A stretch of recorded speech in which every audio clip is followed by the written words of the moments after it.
أعوذ بالله من الشيطان الرجيم. بسم الله الرحمن الرحيم. الدعوة نور وضاء تجلو ظلمات الحيران، منهج خير الناس جميعا لا يبلى عبر الأزمان، فالحكمة تكسو دعوتنا والرحمة فيها عنوان، ورسول الله يوجهنا. في الأكوان والقدر سبحان من. اور تمہاری وادیوں میں، تمہارے ملکوں میں جہاں جہاں مسائل، مصیبتیں، عذاب ٹوٹ رہے ہیں، اس کی وجوہات میں بنیادی پہلی وجہ یہ ہے تم نے وقت کی توحید کو بھولا۔ مزار تعمیر ہوتے رہیں، یہ بابا کی گھیریے بنتی رہیں، لوگ یہاں آ کر سجدے کرتے رہیں، لوگوں کا تعلق ان پیروں سے، ان درگاہوں سے، ان قبروں سے، ان مزاروں سے جڑا رہے۔ کیا آج بر صغیر کے باپوں کے مزاروں پہ یہ کچھ نہیں ہو رہا؟ اور پھر ان ظالموں کے شبہات کو بھی سامنے رکھیں کہ امت شرک نہیں کر سکتی۔ اے میرے اللہ، میری حفاظت فرمانا، میرے بیٹوں کی حفاظت فرمانا، کہیں ہم بتوں کی پوجا میں نہ لگ جائیں، کیونکہ پیارے رسول صلی اللہ علیہ وسلم نے تمام قبروں پہ تعمیر سے منع کیا۔ اور یہ کاروبار علماء سو کے لیے، قبر پرست مولویوں کے لیے سونے کی چڑیا ہے۔ تمہاری گمراہی تو تمہارے گلے میں ہے ہی ہے، تمہیں سن کے جتنے لوگ گمراہ ہوں گے، اللہ کی قسم ان سب کا گناہ بھی تمہاری گردن میں۔ پیٹ کے دھندے کے لیے، جھوٹے مسلکوں کی ترویج کے لیے، سچے رسول کی سچی باتوں کی باطل تعویل کرتے ہوئے تمہیں ڈر نہیں آتا کہیں اللہ کا عذاب نہ تمہاری زبان پہ گر جائے؟ وَلَقَدْ أُوحِيَ إِلَيْكَ وَإِلَى الَّذِينَ مِن قَبْلِكَ لَئِنْ أَشْرَكْتَ لَيَحْبَطَنَّ عَمَلُكَ وَلَتَكُونَنَّ مِنَ الْخَاسِرِينَ بَلِ اللَّهَ فَاعْبُدْ وَكُن مِّنَ الشَّاكِرِينَ وَمَا قَدَرُوا اللَّهَ حَقَّ قَدْرِهِ وَالْأَرْضُ جَمِيعًا قَبْضَتُهُ يَوْمَ الْقِيَامَةِ وَالسَّمَاوَاتُ مَطْوِيَّاتٌ بِيَمِينِهِ سبحانه وتعالى عما يشركون. السلام علیکم ورحمۃ اللہ وبرکاتہ۔ ان الحمد للہ نحمده ونصلي على رسوله الكريم. اعوذ باللہ من الشیطان الرجیم، بسم اللہ الرحمن الرحیم۔ قل هو اللہ احد اللہ الصمد لم یلد ولم یولد وَلَمْ يَكُنْ لَهُ كُفُوًا أَحَدٌ۔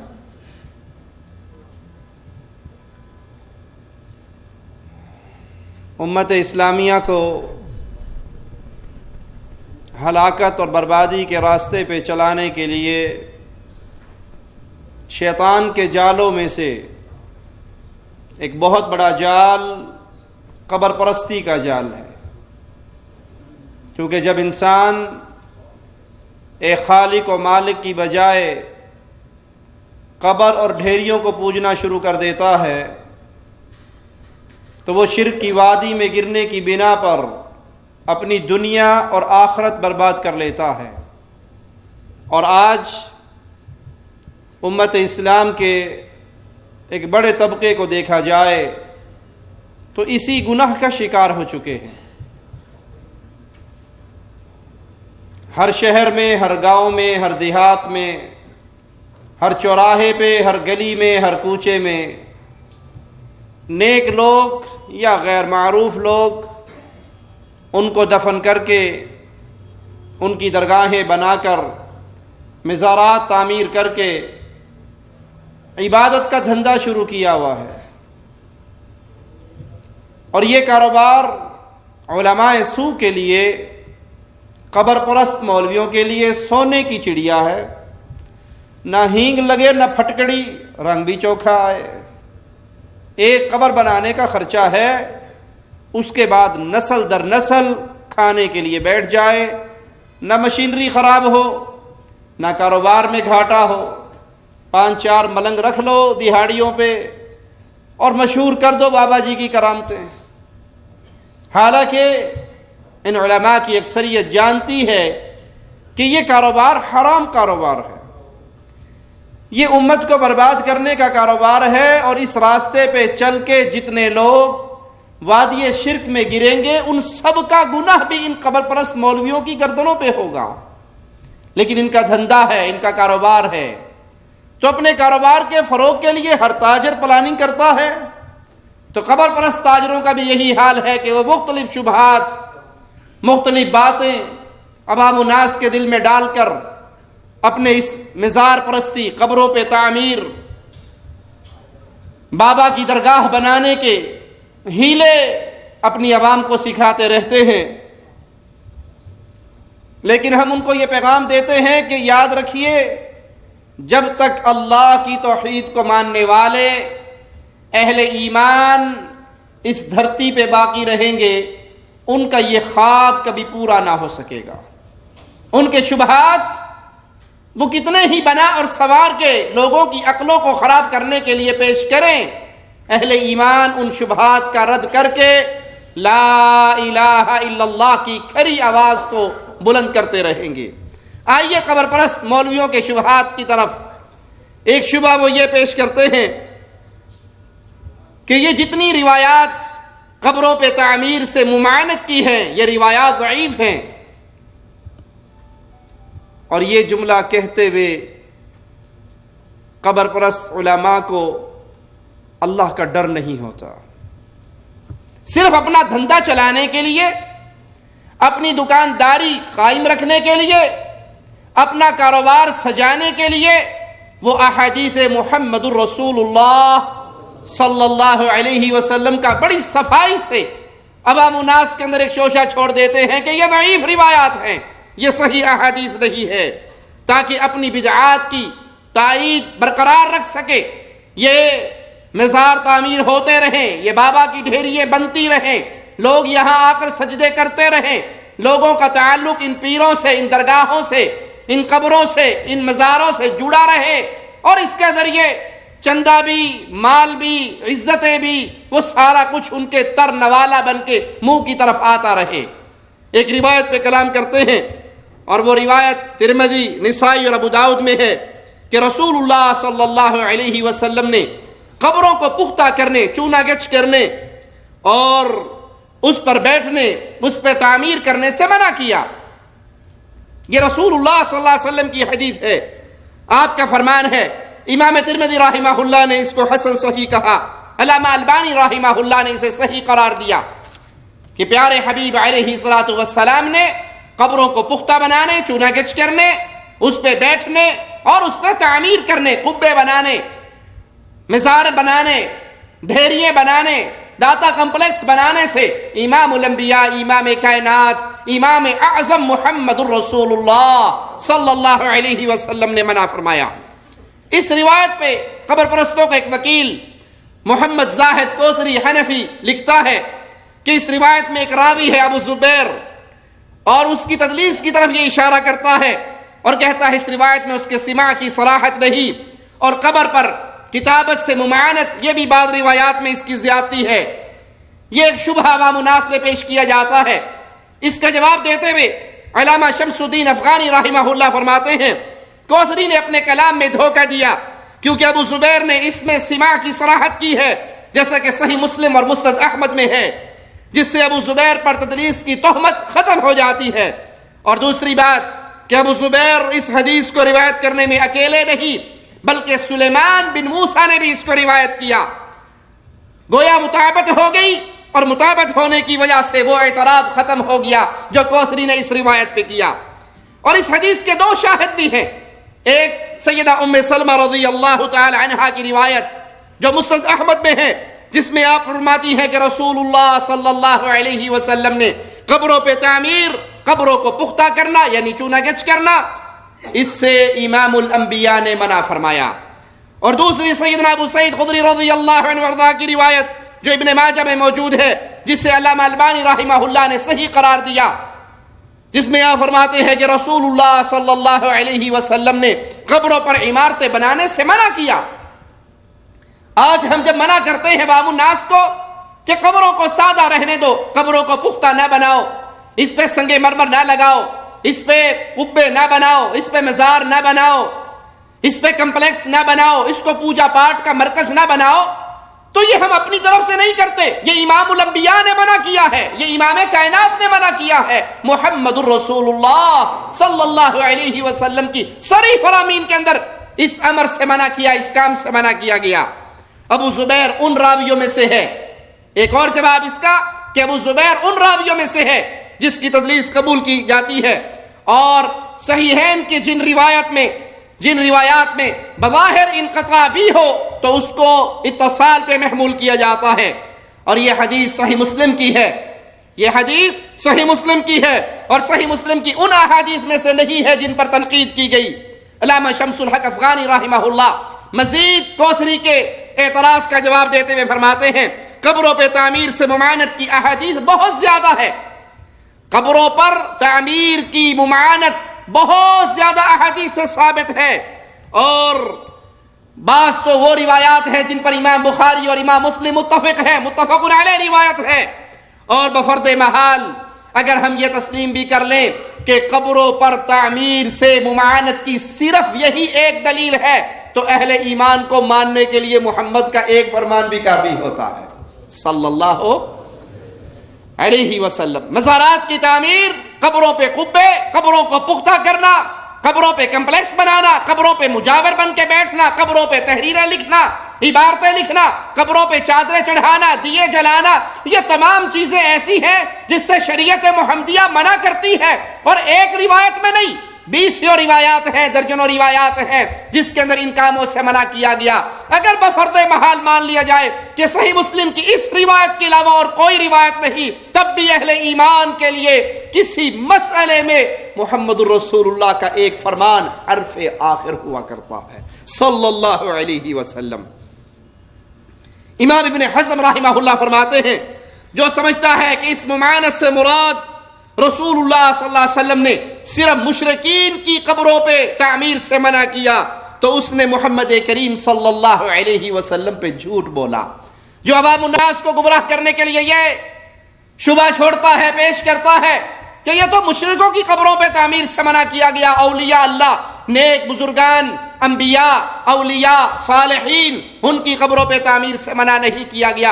امام ابن حزم رحمہ اللہ فرماتے ہیں ایسا کہنے والا محمد پہ جھوٹ بولتا ہے صلی اللہ علیہ وسلم، کیونکہ پیارے رسول صلی اللہ علیہ وسلم نے تمام قبروں پہ تعمیر سے منع کیا، اور یہ حکم عام ہے، اور انبیاء اور نیک لوگوں کی قبروں کے ساتھ جنہوں نے ایسا کیا ان کی مذمت فرما کر اس ممانعت عامہ کی تاکید کی پیارے نبی صلی اللہ علیہ وسلم نے۔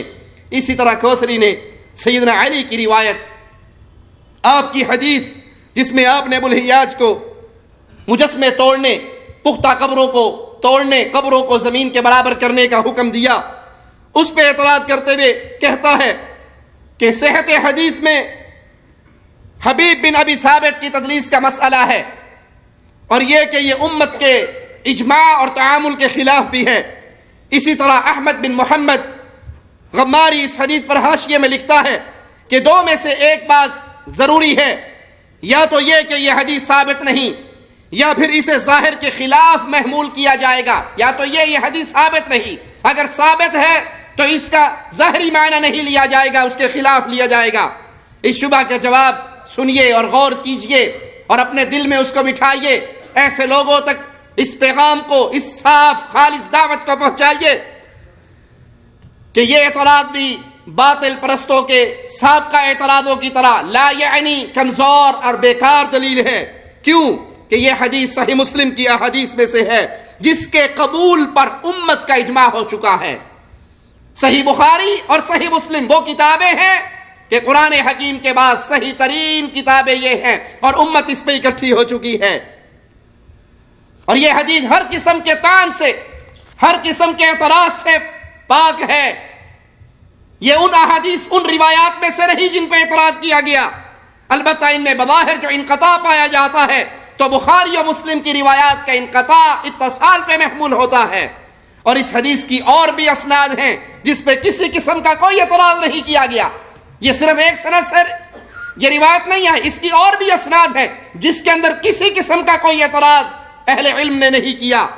قبروں پر تعمیر کرنے سے منع کی، یہی ایک حدیث نہیں جس سے استدلال کر کے اہل سنت نے مزارات تعمیر کرنے کو حرام قرار دیا ہو، قبریں پختہ بنانے کو حرام قرار دیا ہو، قبروں کے اوپر قبے بنانے کو حرام قرار دیا گیا ہو، بلکہ دسیوں روایات رسول کریم صلی اللہ علیہ وسلم کی دسیوں احادیث اس بات پہ دلالت کرتی ہیں کہ شریعت محمدیہ میں مزار سازی، قبروں کو پختہ کرنا، قبروں پہ قبے بنانا، قبروں کو عبادت گاہیں بنانا، قبروں کو سجدہ گاہیں بنانا حرام ہے. یہ ایک ہی روایت نہیں، اس طرح کی دسیوں روایات ہیں. اور اللہ کی قسم اگر اس مسئلے میں صرف یہ ایک روایت بھی ہوتی تب بھی اہل ایمان کے لیے بالکل واضح اور کافی تھی. اور جب اس روایت کی تائید بے بہا روایات کرے، دسیوں بیسیوں روایات کرے، تو اے عقل مندو غور کرو پھر اس مسئلے کا حکم کتنا مضبوط ہوگا جس کی تائید کے لیے ایک نہیں بیسیوں روایات موجود ہو. بعض لوگ سیدنا علی رضی اللہ عنہ وارضاہ کی اس حدیث کے لیے تعویل کرتے ہیں کہ انہوں نے صرف مشرکین کی قبریں اکھاڑنے کے لیے بھیجا تھا. یہ اپنے پاس سے من گھڑت تعویلیں ہیں کہ سیدنا علی نے صرف مشرکوں کی قبریں اکھاڑنے کے لیے ان کو روانہ کیا. احمد بن محمد غماری مغربی وہ لکھتا ہے کہ اس سے مراد مشرکین کی وہ قبریں ہیں جن کی جاہلیت میں تعظیم کی جاتی تھی اور کفار کے ان علاقوں میں تھی جنہیں صحابہ نے فتح کیا. اس لیے حضرت علی سیدنا علی رضی اللہ عنہ نے ان کو روانہ کیا کہ ان پکی قبروں کو، مشرکوں کی قبروں کے اوپر جو بنے ہوئے قبے ہیں ان کو توڑ دو اور ان قبروں کو اکھاڑ دو. آئیے اس شبہ کا جواب سنتے ہیں. جب قبر پرستی کے فتنے میں مبتلا یہ لوگ حق کا مقابلہ کرنے سے عاجز آ جاتے ہیں، جب دلائل کی دنیا میں یہ یتیم ہو جاتے ہیں، جب ان کی گود دلائل سے خالی ہو جاتی ہے، تو یہ اس طرح کی اٹکل پچو لگاتے ہیں، اس طرح کی باتیں تلاش کرتے ہیں، ڈوبتے کو تنکے کے سہارے کی طرح جو بھی ان کو بات مل جائے اسی کو ایک بہت بڑی دلیل بنا کے پیش کرتے ہیں. بعض سندوں سے حدیث کے الفاظ بڑے واضح ہیں کہ رسول کریم صلی اللہ علیہ وسلم نے سیدنا علی کو مدینہ کے ارد گرد بھیجا تھا، مدینہ کے گرد و نواح میں بھیجا تھا. اگر یہ فرض کر لیا جائے کہ سیدنا علی رضی اللہ عنہ وارضاہ نے، پیارے حبیب علیہ السلام نے سیدنا علی کو کفار کی قبریں اکھاڑنے کے لیے، ان کی قبروں پہ بنی ہوئی تعمیرات کو توڑنے کے لیے بھیجا، تو اس کا یہ مطلب نہیں کہ سیدنا علی نے ابو الحیاج کو جب اپنے دور میں بھیجا تو اس کو بھی صرف یہی حکم دیا ہو کہ تم بھی جاؤ کافروں کی قبروں پہ بنی ہوئی تعمیرات تو توڑ دینا اور مسلمانوں کی بنی ہوئی تعمیرات کو چھوڑ دینا. کیونکہ قبروں پہ بنی ہوئی تعمیرات اس کا حکم یہی ہے کہ جب قبر پرستی کا رواج اس طرح جڑ پکڑ جاتا ہے کہ قبروں کی پوجا شروع ہو جائے، وہاں مزار سازی کا دھندا شروع ہو جائے، تو اہل ایمان کے لیے حکم ہے شریعت محمدیہ کا ان پختہ قبروں کو توڑ دیا جائے، ان مزارات کو ڈھا دیا جائے. جس کے ہاتھ میں حکومت ہو وہ اللہ کے ہاں جواب دہ ہے اس مسئلے کا کہ اس نے قبر پرستی کے بت کو توڑا یا نہیں.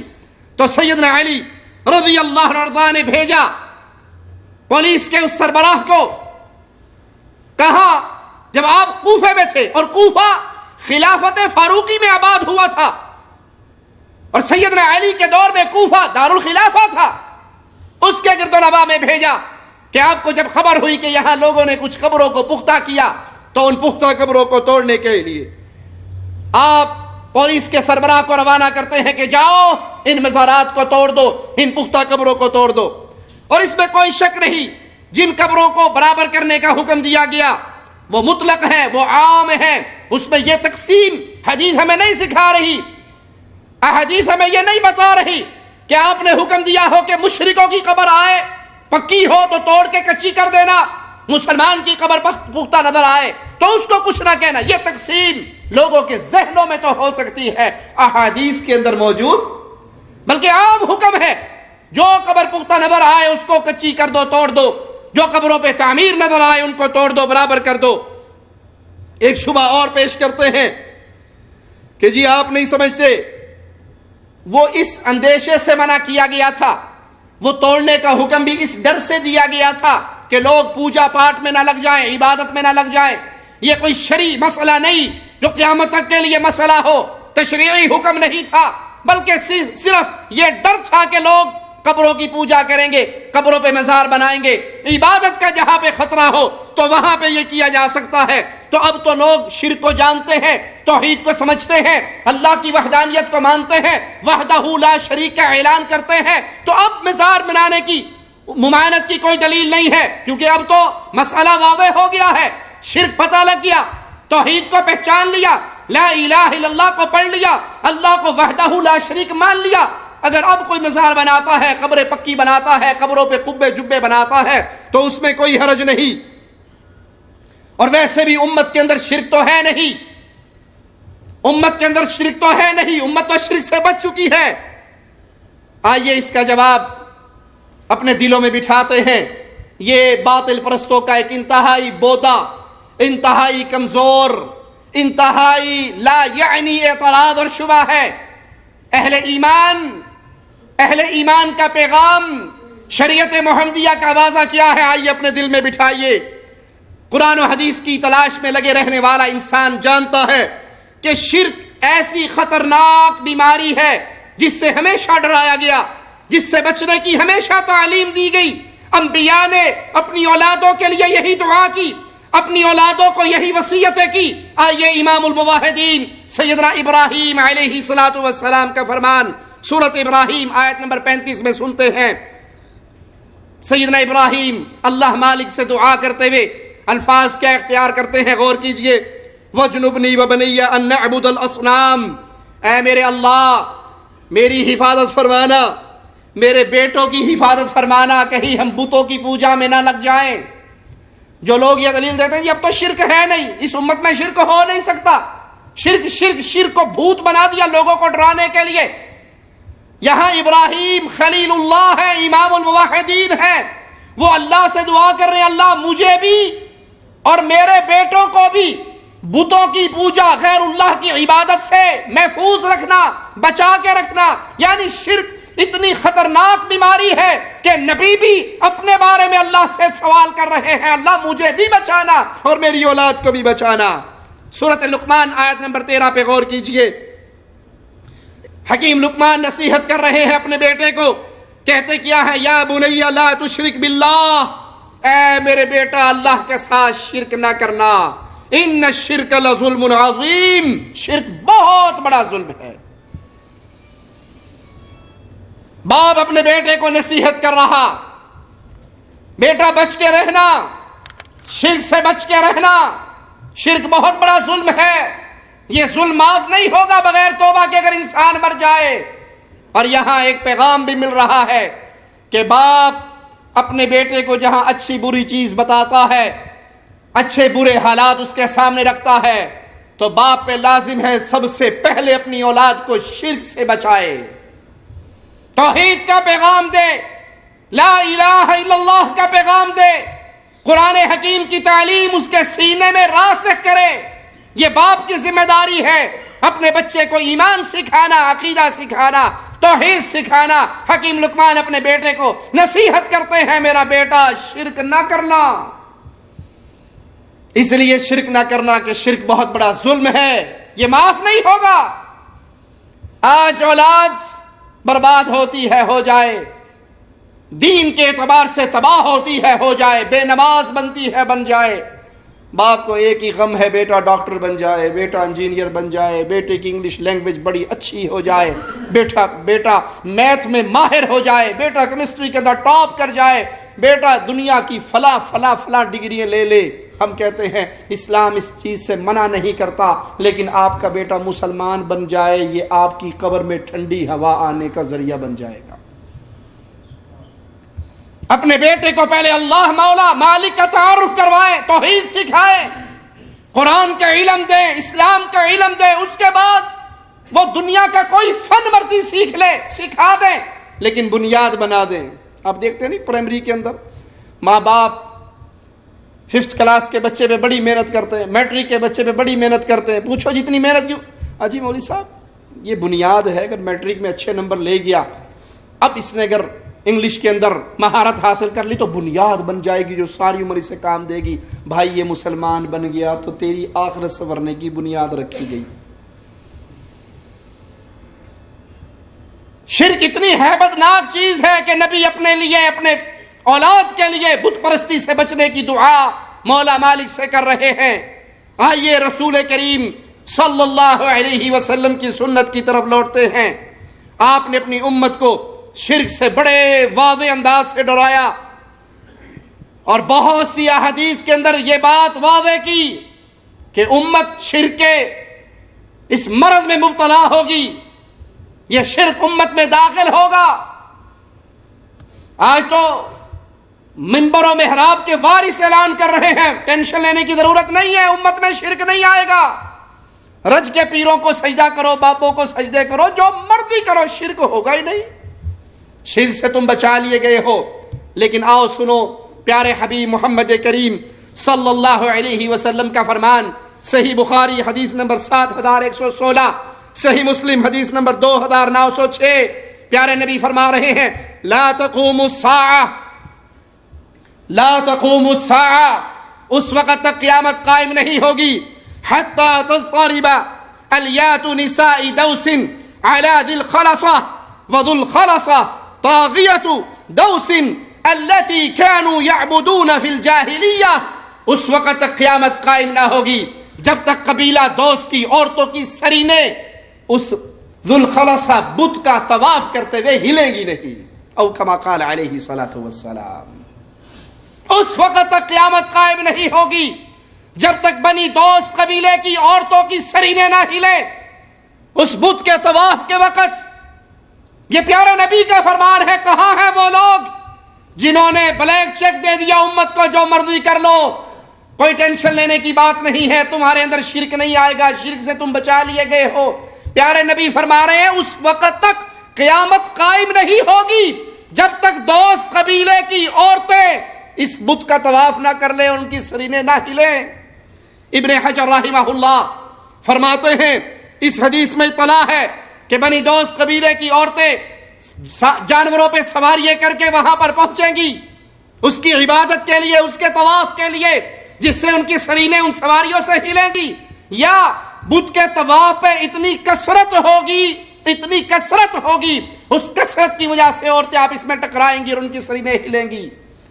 پیارے نبی صلی اللہ علیہ وسلم نے تو اس بت کے طواف کی خبر دی نا۔ بت کی شکل تو ہوتی ہے نا، انڈیا والے بھائیوں، مندروں میں کبھی بت دیکھے ہیں آپ نے؟ بت کی مورتی، شکل، منہ، ہاتھ پاؤں بنائے جاتے ہیں۔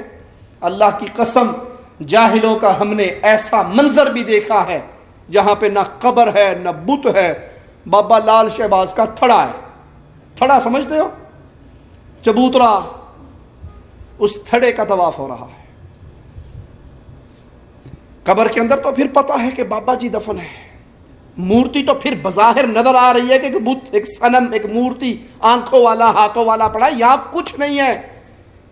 بھٹے کی اینٹیں لگا کے ایک تھڑا بنا دیا گیا ہے اور قوم اس کے طواف میں لگی ہوئی اور سمجھ رہی ہے کہ علی بھی راضی ہو گئے اور مولا حسین بھی راضی ہو گئے اور ہمارا بیڑا پار ہو گیا۔ انا للہ و انا الیہ راجعون۔ امت کو یہ دھوکہ دینے والوں کہ تمہارے اندر شرک نہیں ہے، لال شہباز کے تھڑے کا طواف عین توحید ہے۔ یہ دوسرا بیت اللہ بنایا ہوا ہے، یہ کعبہ ہے کہ ادھر رش بہت پڑ گیا تو اتھی نیڑے گیڑا مار لیا کرو، رش پہ گیا ہے، خرچے بہت ہونے لگ گئے نے۔ پیارے نبی صلی اللہ علیہ وسلم کا فرمان صحیح مسلم میں سیدہ عائشہ رضی اللہ تعالی عنہا سے روایت، آپ فرماتی ہیں میں نے خود رسول اللہ صلی اللہ علیہ وسلم سے سنا کہ زمین و آسمان کا نظام اس وقت تک ختم نہیں ہوگا جب تک لات و عزا کی پوجا نہ کی جائے۔ میرے نبی نے مکہ کو فتح کیا، جزیرہ عرب کے اندر توحید قائم ہوئی، غالب ہوئی، لات و عزا کے بتوں کو پاش پاش کیا گیا، توڑ دیا گیا، بت پرستی کا خاتمہ کیا امام اعظم محمد الرسول اللہ صلی اللہ علیہ وسلم نے۔ لیکن آپ فرما رہے ہیں دن اور رات کا نظام اس وقت تک ختم نہیں ہوگا جب تک امت کا ایک گروہ دوبارہ لات و عزا کی پوجا نہ شروع کر دے گا۔ میں نے عرض کی، سید عائشہ کہتی ہیں رضی اللہ تعالی عنہا، میں نے عرض کی یا رسول اللہ صلی اللہ علیہ وسلم، قرآن حکیم کی ایک آیت ہے هو الذي ارسل رسوله بالهدى ودين الحق ليظهره على الدين كله ولو كره المشركون. هو الذي ارسل رسوله بالهدى، وہ ذات جس نے اپنے رسول کو بھیجا ہدایت کے ساتھ، دین حق دے کر، لِيُظْهِرَهُ عَلَى الدِّينِ كُلِّهِ، کہ وہ دین حق ہر دین کے اوپر غالب آ جائے، ہر دین مٹ جائے، دین توحید غالب آ جائے، دین محمد غالب آ جائے صلی اللہ علیہ وسلم۔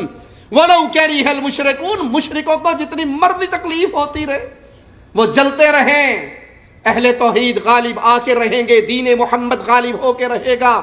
سیدہ کائنات کہتی ہیں اس آیت کے بعد میں تو یہ سمجھتی تھی، میرا تو یہ خیال تھا کہ دین پورا ہو گیا، تو آپ صلی اللہ علیہ وسلم نے فرمایا جب تک اللہ چاہے گا کچھ ایسا ہوگا، پھر اللہ تعالی ایک پاکیزہ ہوا چلائے گا، پاکیزہ ہوا چلنے سے ہر اہل ایمان پہ موت آ جائے گی، ہر مومن فوت ہو جائے گا، موت طاری ہو جائے گی۔ جن کے دل میں ذرہ بھر ایمان ہوگا اللہ ان کو بھی اٹھا لے گا۔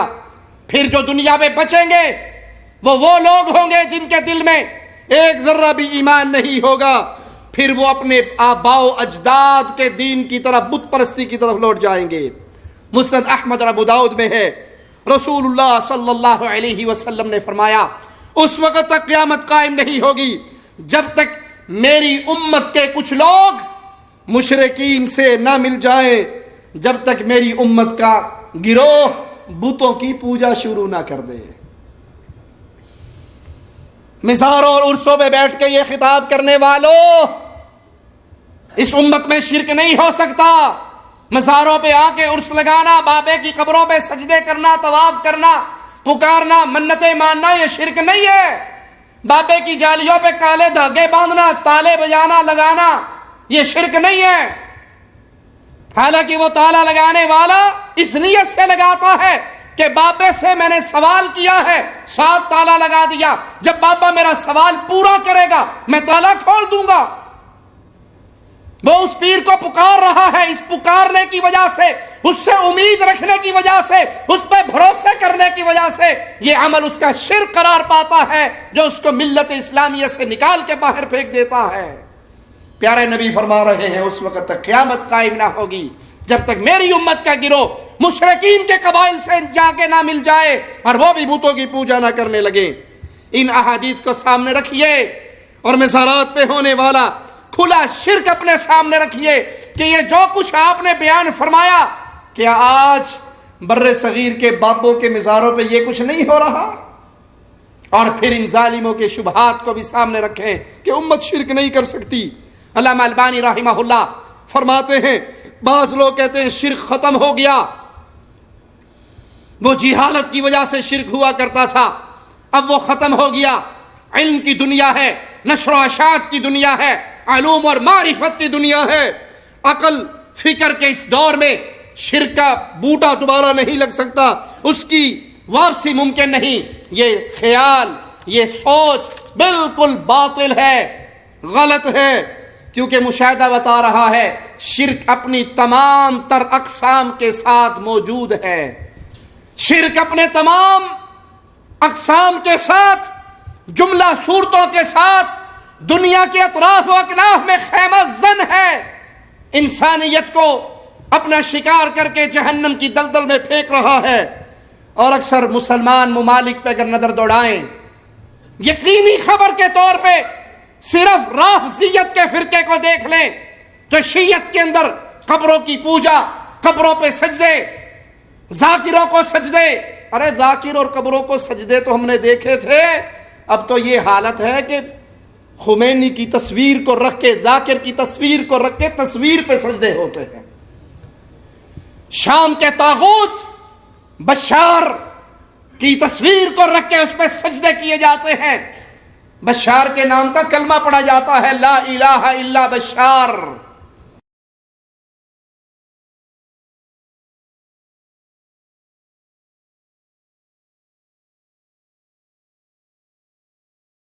شامل كذا لك اهو بتروح حطيناه ومعه لقيته مع هالحيوان جاء في غير الهوية ومعاه كان كاميرا ما يصور فيها ما تصور فيها يا حيوان، ما تبعت على الجزيرة وعلى العربية. وين هو يا سيدي؟ ما يعطوك مصاري ولا حيوان. سيدي هذا من القصير ولقيناها معاه هون وكان واقف عم يصور الأمن. من القصير يا حيوان، من القصير هالكلب هذا، بعدوا لي هيك عليه لهالحيوان هذا.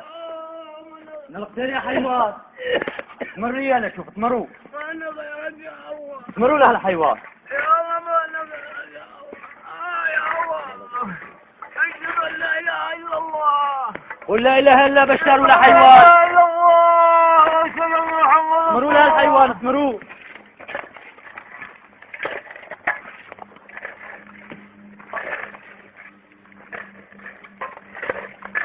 ابھی بھی مجرم کہتے ہیں کہ شرک نہیں ہو سکتا ان کلمہ گروہوں کے اندر، کلمہ پڑھنے والے گروہوں کے اندر. اگر ان پہ نگاہ دوڑائیں ان رافضیت کے گروہ پہ تو آپ کو شرک واضح نظر آئے گا کہ یہ قبروں پہ سجدے کرتے ہیں، یہ غیر اللہ کو پکارتے ہیں، یہ یا علی مدد کے نعرے لگاتے ہیں، یا رسول اللہ مدد کے نعرے لگاتے ہیں. اگر ہم فرض کر لیں کہ زمین ہر قسم کے شرک سے پاک ہو چکی ہے، اگر اس دعوے کو تسلیم بھی کر لیں کہ زمین پہ شرک کا وجود نہیں ہے، تب بھی ہمارے لیے جائز نہیں کہ ایسے وسائل کو، ایسے ذرائع کو جائز قرار دے دیں جن وسائل اور ذرائع کی وجہ سے امت کے پھر شرک میں ڈوبنے کا اندیشہ ہو. اگر یہ مان لیں کہ واقعی قادریوں کی بات سچی ہے جو قبروں پہ بیٹھ کے عرصوں پہ خطاب جھاڑ رہے ہیں کہ امت میں شرک نہیں آ سکتا، مان بھی لیں، تب بھی یہ بات باقی رہے گی کہ وہ وسائل جو شرک تک لے کر جاتے ہیں وہ وسائل حرام رہیں گے، وہ وسائل ناجائز رہیں گے، ان کو جائز قرار نہیں دیا جا سکتا، کیونکہ ان کا شکار ہو کے امت اندیشہ ہے پھر شرک کے اندر نہ گر جائیں، پھر مسلمانوں کو شرک میں مبتلا نہ کر دیں، اور شرک آخری دور میں ضرور پھر پیدا ہوگا، امت اس کا شکار ہوگی. اگر کوئی نہیں مانتا تو میں ان کو ایک منظر دکھاتا ہوں، ہو سکتا ہے یہ منظر دیکھ کے آنکھوں پہ پڑے ہوئے عقیدت کے سیاہ پردے پھٹ جائیں اور یقین کی دنیا میں کچھ لوگ آ جائیں کہ واقعی آج کا کلمہ پڑھنے والا شرک کر رہا ہے. اور اس منظر کو دکھانے سے پہلے میں یہ عرض کروں گا، یہ منظر دیکھنے کے بعد اپنے دل سے سوال کرنا، کیا آج کا کلمہ پڑھنے والا شرک کی وادی میں، کفر کی وادی میں ابو جہل سے آگے نہیں گرا ہوا ہے؟ پاکستان کا ایک مزار ہے بابا نوشو پاک کا مزار، ہو سکتا ہے آپ میں سے بھی کوئی گیڑا مار کے آگے بیٹھا ہو وہاں کا. پیر نوشو پاک، پیر نوشو پاک کا سالانہ میلہ لگتا ہے. پاک ہے یا نہیں یہ تو قیامت کے دن اس کا فیصلہ ہوگا. مشہور اسی نام سے ہے پیر نوشو پاک. اس کا قوال ہے عارف فیروز، وہ مجرم، وہ زندیق قوالی گاتا ہے اور کہتا ہے ایک دن پیر نوشو پاک نے اپنے مریدوں سے جلال میں آ کر کہا، مانگو جو مانگنا ہے مانگ لو، جو سوال کرنا ہے کر لو، پھر نہ کہنا پیر نے کچھ دیا نہیں. لوگوں نے اپنے سوالات کرنے شروع کر دیے، مانگنا شروع کر دیا، سارے مانگتے گئے. پیر کا ایک خاص مرید تھا، اس نے کچھ نہ مانگا تو پیر نوشو پاک نے کہا تو کیوں نہیں مانگتا؟ تو وہ ہاتھ باندھ کے پیر کے سامنے کھڑا ہو گیا اور ہاتھ باندھ کے کہنے لگا، اس مردے کو کہنے لگا، اس اپنے پیر کو کہنے لگا جس سے لوگوں نے جو چاہا لے لیا، اس نے کچھ نہ چاہا، اس نے کوئی ڈیمانڈ نہ کی. پیر کے کہنے پہ، سوال کرنے پہ جواب دیتا ہے، کہتا ہے پیر مندہ ہوئے گا تینو جگ سارا، پیر مندہ ہوئے گا تینو جگ سارا، اساں تے تینو رب منیا. پیر مندا، پیر مندا، پیر مندا، پیر مندا ہوئے گا جگ سارا، پیر مندا ہوئے گا جگ سارا، اساں تے تینو رب منیا. پیر مندا ہوئے گا جگ سارا، اساں تے تینو رب منیا. پیر مندا ہوئے گا جگ سارا، اساں تے تینو رب منیا. پیر مندا ہوئے گا جگ سارا، پیر مندا ہوئے گا جگ سارا، اساں تے تینو رب منیا. پیر مندا ہوئے گا جگ سارا، اساں تے تینو. جو تجھے پیر مانتا تھا وہ تجھ سے مانگ مانگ کے لے گیا. میں اس لیے نہیں مانگتا کہ تو میرا پیر نہیں ہے, تو میرا رب ہے. پیر مانگدا ہوئے گا تینو جگ سارا, اساں تے تینو رب منیا. انا للہ و انا الیہ راجعون. یہ قوال مجرم کہتا ہے جو اپنے پیر کو آدمی سمجھے, جو اپنے پیر کو انسان سمجھے, آدمی سمجھے, وہ خالی رہتا ہے, وہ فضول زندگی گزارتا ہے, اس کے نصیب میں کچھ نہیں آتا. اور جو اپنے پیر کو ذل الہی سمجھتا ہے, رب کا مکھڑا, رب کا سایہ سمجھتا ہے, رب کا وجود سمجھتا ہے, اسی کا بیڑا پار ہوتا ہے. ایک جرم تو یہ کہ اس ظالم نے اپنے جیسے 6 فٹ کے انسان کو رب کہا. وہ جو رب کا دیا ہوا پانی پیتا ہے, وہ جو رب کا دیا ہوا کھانا کھاتا ہے, یہ اس کو رب بنا رہا ہے. ابو جہل نے لات کو رب نہیں کہا تھا, ابو جہل نے عزا کو رب نہیں کہا تھا. مجھے معاف کر دینا میری باتیں اگر کڑوی ہو. عزا کو ابو جہل نے رب نہیں کہا تھا, رب تک جانے کا ذریعہ کہا تھا. ہؤلاء شفعاؤنا عند اللہ, ہماری سنتا نہیں, ان کی موڑتا نہیں, یہ ہمارے سفارشی ہے, یہ کہا تھا. اور یہ ڈائریکٹ کہہ رہا ہے تینو پیر مندا ہوئے گا جگ سارا, اساں تے تینو رب منیا. ایک تو اس کا یہ کفر, اس کا یہ جرم کہ اپنے جیسے مجبور انسان کو, آدم کے بیٹے کو رب قرار دے رہا ہے. اور اس سے بڑا جرم میرے سچے مولا مالک رب کو اس نے وہ گالی دی جو تاریخ میں شاید کسی کافر نے آج تک رب کے بارے میں زبان نہ چلائی ہو. اللہ, اس کافر کے کفر کو پیش کرنے سے پہلے میں تجھ سے معافی مانگتا ہوں. آج اہل شرک نے اسلام کا چولا پہن لیا ہے, اہل شرک نے سبز چادریں اوڑھ لی ہیں اسلام کے نام کی. توحید کو خارجیت بیان کرتے ہیں, شرک اور بدعات کو عین عشق بیان کرتے ہیں. ان کے سیاہ گندے ناپاک چہروں سے چادروں کو تار تار کر کے اتارنا مقصود نہ ہوتا, اس کافر کے کفر کو اپنی زبان پہ نہ لاتا. لیکن اے اہل ایمان, اگر آپ نے اور میں نے اس اسلام کی نصرت سے اپنے ہاتھ کو کھینچ لیا تو سوچنا قیامت کے دن اللہ کے سامنے کس منہ سے پیش ہوں گے. یہ ظالم مزید بکواس کرتے ہوئے کہتا ہے ریاض چھڑ گل کی لینا ہے پھرول کے, اس رب کو کی لینا جیڑا مارے رول کے. انا للہ و انا الیہ راجعون. ریاض چھڑ گل کی لینا ہے پھرول کے, اس رب کو کی لینا جیڑا مارے رول کے. سانو ایہو رب چنگا جیڑا دسے بول کے, گونگے بولے رب کول آنا جانا چھڑیا. انا للہ و انا الیہ راجعون. ریاض چھڑ گل رب دی کی لینے پھول کے, اس رب تو کی لینے جیڑا مارے رول کے. ریاض چھڑ گل رب دی کی لینے پھول کے, رب دی کی لینے پھول کے, اس رب تو کی لینے جیڑا مارے رول کے, اس رب تو کی لینے جیڑا مارے رول کے. سانو یہ رب چنگا جیڑا دسے بول کے, رب چنگا جیڑا دسے بول کے, تمے بولے رب کو آنا جانا چھڑیا. لوکی رب چنگا رب جانا ادا تے لال شاہ رکھیا. انا للہ و انا الیہ راجعون. آج کے دور کا قبر پرست شرک کی وادی میں اتنا دور جا کے گرا ہے کہ سابقہ ساری امتوں کے مشرکوں کو اٹھا لو تو شاید وہاں تک نہ پہنچ سکے. وہ رب کو اللہ ہی مانتے تھے, وہ خالق و مالک اللہ کو سمجھتے تھے, وہ بارشیں برسانے والا اللہ کو سمجھتے تھے, وہ اولادیں دینے والا اللہ کو سمجھتے تھے, وہ کشتیاں پار لگانے والا اللہ کو سمجھتے تھے. اور آج کے دور کا مشرک مولا و مالک کا انکار کر کے اپنے جیسے انسانوں کو مقام ربوبیت اور الوہیت میں بٹھاتا ہے, پھر سچے اللہ کو گالیاں بھی دیتا ہے. انا للہ و انا الیہ راجعون. سچی بات یہ ہے وما قدر اللہ حق قدری, جیسے اللہ کی شان, اللہ کی قدر کو پہچاننا چاہیے تھا, انسانوں نے اس رب کی قدر نہیں کی. اور مجھے کہنے دیجئے کلمہ پڑھنے والوں, آج تمہاری وادیوں میں, تمہارے ملکوں میں جہاں جہاں مصائب, مصیبتیں, عذاب ٹوٹ رہے ہیں, اس کی وجوہات میں بنیادی پہلی وجہ یہ ہے تم نے رب کی توحید کو بھلا دیا ہے. رب کی توحید دل کے اندر قرار پکڑی ہوئی ہو، سچے مولا و مالک پہ ایمان ہو، دنیا کا کوئی کافر ذلیل کر سکتا؟ اس نے اس کو رب تو کہا، ہمارے سچے اللہ کو گالی بھی دی، پھر اپنے مردہ رب کو پکارتا ہے، لیکن اس کی پکار سن سکتا؟ نوشو اس کی پکار کا جواب دے سکتا؟ اسی کے قوالی کے اگلے جملے سنیے.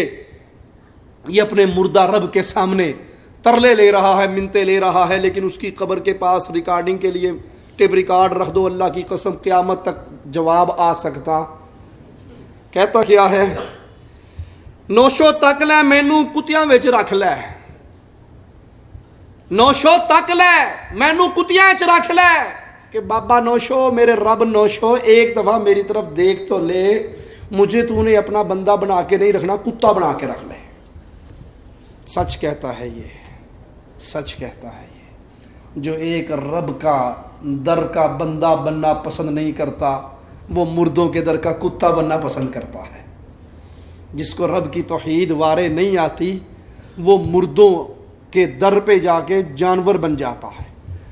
نوشو تک لے مینو کتیاں چ رکھ لے، میرے عیب دے ول کی تکنائیں مینو کتیاں چ رکھ لے، میرے حال تے رحم کماویں، جتھے پیر لگن تیرے کتیاں دے اتھوں مینو چمواویں.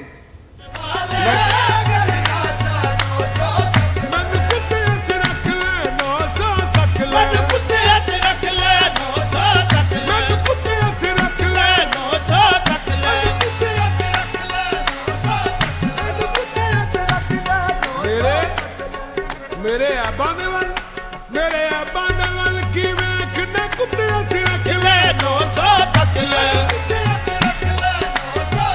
من کتیاں چ رکھ لے، 900 تک لے، رکھ لے،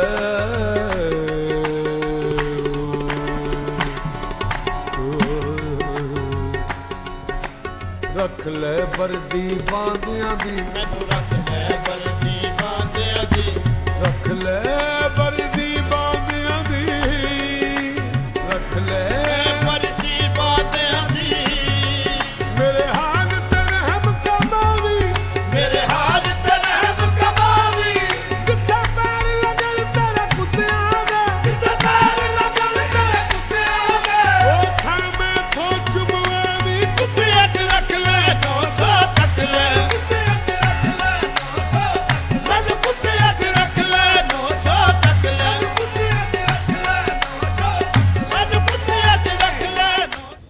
میں تیری ایسی عبادت کے لیے بھی تیار ہوں کہ جہاں تیرے کتے پھرتے ہوں گے، مجھے کہے گا نا تو میں کتوں کے پیروں کی زمین کو چوستا رہوں گا. لیکن نوشو نے اس کو جواب دیا، مردوں کو رب کہنے والا، ان مردوں کی قبروں پہ بڑے بڑے ایمپلیفائر لگا کے بھی بیٹھ جاؤ، بابا اندر سے جواب دے سکتا؟ اور اگر بابا جواب دینے کے قابل، سننے کے قابل، کچھ کرنے کے قابل ہوتا، استنجا کرتے ہوئے تیرا ہاتھ ضرور پکڑتا کہ میں کو مر گیا، اے کام تے میں آپ بھی کر لاں گا.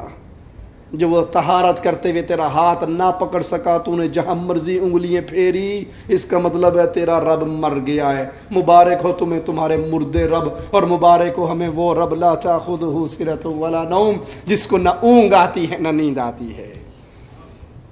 آئیے ان دلائل کو سنتے ہیں جن کو قبر پرست پیش کرتے ہوئے بہانے بناتے ہیں کہ نہیں جناب امت میں شرک نہیں ہوگا، باطل استدلالات کرتے ہیں. صحیح بخاری حدیث نمبر 1344 میں پیارے نبی صلی اللہ علیہ وسلم کا فرمان ہے کہ اللہ کی قسم مجھے تم پر یہ اندیشہ نہیں کہ تم میرے بعد شرک کرو گے، البتہ یہ ڈر ہے کہ تم اس دنیا میں زیادہ رغبت کرنے لگو گے. کہا دیکھو اللہ کے نبی کی حدیث ہے، مجھے تم پہ یہ ڈر نہیں کہ تم شرک کرو گے. تو اس سے استدلال کرتے ہوئے یہ ہوا کہ امت پہ شرک کا خوف ختم ہو گیا. جواب سنیے، نبی کریم صلی اللہ علیہ وسلم کے وعدے فرامین ہم پہلے بھی پیش کر چکے کہ اس امت میں شرک واقع ہوگا. صحیح انداز یہ ہے کہ جب احادیث میں بظاہر تعارض نظر آتا ہے تو پھر ان احادیث کے درمیان تطبیق دی جاتی ہے، ایک حدیث کو لے کے دوسری کو چھوڑا نہیں جاتا. اور یہ بھی لازم ہے کہ اس حدیث کے شارحین علماء کا قول سنا جائے کہ وہ اس کی وضاحت کیسے کرتے ہیں۔ شارحین کے امام ابن حجر رحمہ اللہ فرماتے ہیں اس حدیث کی شرح میں کہ نبی صلی اللہ علیہ وسلم کا فرمانا کہ مجھے تمہارے اوپر شرک کا خطرہ خوف نہیں، اس سے مراد یہ ہے کہ تم تمام پر مجھے یہ اندیشہ نہیں کہ تم سب کے سب شرک کرنے لگو گے، کیونکہ بعض تو اس شرک میں واقع ہوں گے، اللہ ہمیں اپنی پناہ میں رکھے۔ اور ابن حجر رحمہ اللہ نے یہ وعدے کیا کہ حدیث کا مقصد یہ ہے کہ صحابہ کرام کی جماعت اور امت کا ایک بہت بڑا گروہ اس سے بچا رہے گا۔ ہاں کچھ لوگ تو ہوں گے جو اس میں واقع ہوں گے۔ دوسری دلیل دیتے ہوئے کہتے ہیں صحیح مسلم میں ہے، اللہ کے نبی صلی اللہ علیہ وسلم نے فرمایا شیطان مایوس ہو گیا، جزیرہ عرب میں نمازی اس کی عبادت کریں، البتہ یہ ہوگا کہ نمازیوں کے درمیان اختلافات تو ہوں گے لیکن شیطان کی پوجا کی جائے۔ شیطان اس سے مایوس ہو گیا۔ محمد علوی مالکی لوگوں کو دھوکہ دیتے ہوئے باطل عقائد کی تائید کرتے ہوئے لکھتا ہے کہ ہم اپنے صاف ایمان، اپنے پرانے عقیدے نبوی طریقے کے ساتھ اس عہد پہ قائم ہیں اور اس ذمہ داری کو پورا کر رہے ہیں، کیونکہ اللہ کے فضل سے ہمارے یہ ممالک ہر غلاظت اور پلیدگی سے پاک، نبی کی خبر کے مطابق ہر قسم کے شرک سے بچے ہوئے۔ آئیے اس کے اطلاعات کا جواب سنتے ہیں۔ نبی کریم صلی اللہ علیہ وسلم کی احادیث میں کوئی تعارض نہیں۔ دوسری بات، پیارے نبی نے ہمیں خبر دی اور بتلایا کہ شیطان مایوس ہو چکا ہے۔ شیطان چونکہ مخلوق ہے، غیب نہیں جانتا، چنانچہ معاملات اور مسائل پر حکم اس کی موجود حالت کے پیش نظر ہی لگایا جاتا ہے۔ لہذا نبی کریم صلی اللہ علیہ وسلم نے شیطان کی یہ حالت اس وقت بیان فرمائی جب لوگ فوج در فوج، گروہ در گروہ اللہ کے دین میں شامل ہو رہے تھے، اور شیطان کی مایوسی کفار کی مایوسی کی طرح ہے جس کا نقشہ اللہ مالک نے اپنے کلام میں کھینچا۔ اليوم یئس الذین کفروا من دینکم، آج کفار تمہارے دین سے مایوس ہو گئے، تو کفار کی مایوسی کی طرح ہی شیطان کی مایوسی ہے۔ امام بغوی رحمہ اللہ فرماتے ہیں اس آیت کی تفسیر کرتے ہوئے کہ تم ان کے دین کی طرف کافر ہو کر لوٹ آؤ، یہ اس لیے کہ کفار مسلمانوں کے بارے میں یہ خواہش رکھتے تھے، یہ امیدیں رکھتے تھے کہ ایک دن آئے گا مسلمان دوبارہ کافر ہو کے ہمارے اندر لوٹ آئیں گے، وہ ان کے دین کفر و شرک کی طرف لوٹیں گے۔ جب اسلام مضبوط ہو گیا تو کفار نا امید ہو گئے۔ اسی طرح جب گروہ در گروہ لوگ اللہ کی دین میں، اسلام میں، محمد کریم کی پیاری چھاؤں کے نیچے آ رہے تھے تو شیطان مایوس ہو گیا کہ اس کی پوجا کی جائے۔ علامہ آلوسی رحمہ اللہ فرماتے ہیں تمہارے دین کے ختم ہونے اور کفر کی طرف تمہاری واپسی کے متعلق ان کی امید ٹوٹ گئی، یا یہ کہ جب انہوں نے دیکھا کہ اللہ نے اپنا وعدہ پورا کر دیا، اسلام سب ادیان پہ غالب آ گیا، تو وہ تم پر غالب آنے سے نا امید ہو گئے۔ کافروں کو جو امید تھی کہ ایک دن آئے گا ہم مسلمانوں پہ غالب ہو جائیں گے تو وہ مایوس ہو گئے۔ اسی طرح شیطان مایوس ہو گیا، اس کثرت سے لوگ اسلام میں داخل ہوئے کہ میری پھر پوجا ہوگی۔ یہ آیت اہل ایمان کے ساتھ کفار کے تعلق کو بھی واضح کرتی ہے، جو بتاتی ہے وہ کتنے نا امید، جبکہ تاریخی واقعات بتاتے ہیں اس مایوسی کے باوجود کئی لوگ مرتد ہو کے کافروں سے جا ملے۔ اگرچہ کافر نا امید ہوئے لیکن کئی لوگ مرتد ہو کے کافروں سے ملے۔ اسی طرح شیطان نا امید تو ہوا، امر واقع بھی شیطان کی نا امیدی کے خلاف ہمیں دکھاتا ہے کہ جزیرہ عرب کے کئی علاقوں میں شیطان نے پنجے گاڑے ہوئے ہیں اور وہاں شیطان کی عبادت ہو رہی ہے، لوگ قبر پرستی کے ذریعے اس کی اطاعت کر رہے ہیں۔ اور اگر واضح دلیل چاہیے تو کرامتہ کے دور کو دیکھیے، اس دور میں شیطان کی پوجا کرتے ہوئے، ایمان اور عقیدے میں شیطان کی ہم نوائی کرتے ہوئے کرامتہ نے خوب فساد برپا کیا، اور وہ کرامتہ جزیرہ عرب کے اندر ہی موجود تھے۔ امام ابن رجب رحمہ اللہ فرماتے ہیں شیطان اس بات سے مایوس ہوا کہ پوری امت ہی شرک اکبر میں مبتلا ہو جائے گی، امت کے کچھ لوگ ہوں گے، گروہ ہوں گے، ساری امت نہیں ہوگی، حق پھر بھی موجود رہے گا۔ ایک اور شبہ پیش کیا جاتا ہے کہ ابن ماجہ میں روایت ہے رسول اللہ صلی اللہ علیہ وسلم نے فرمایا مجھے اپنی امت پر سب سے زیادہ ڈر اور اندیشہ اللہ تعالیٰ کے ساتھ شرک کا ہے۔ میں یہ نہیں کہتا کہ وہ سورج، چاند یا بتوں کی پوجا کریں گے، البتہ وہ غیر اللہ کے لیے عمل کریں گے، ان کے دل میں پوشیدہ خواہش ہوگی۔ اس اعتراض کا جواب سنیے۔ پہلی بات کہ یہ حدیث ہی ضعیف ہے، یہ حدیث ضعیف ہے، اور ضعیف روایت سے استدلال درست نہیں، خاص طور پہ جب ضعیف روایت اپنے مقابلے پہ صحیح روایات کے ساتھ ٹکرا رہی ہو تو پھر ضعیف سے حجت نہیں پکڑی جا سکتی۔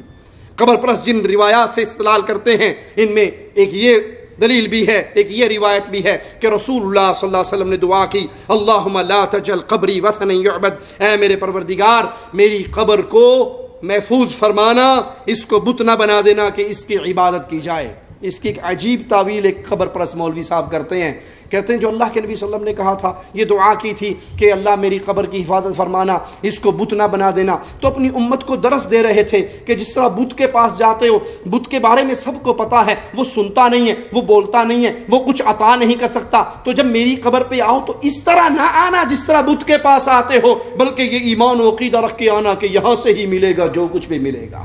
انا للہ و انا الیہ راجعون۔ کا مصداق ٹھہرنا چاہتے ہو، اگر راواجد اللہ تواب الرحیمہ کی رحمتیں سمیٹنا چاہتے ہو تو کس طرح جاؤ؟ ایک حدیث ہے جس سے کچھ لوگ اس بات سے روکتے ہیں، میں اسی حدیث سے اپنا عقیدہ ثابت کروں۔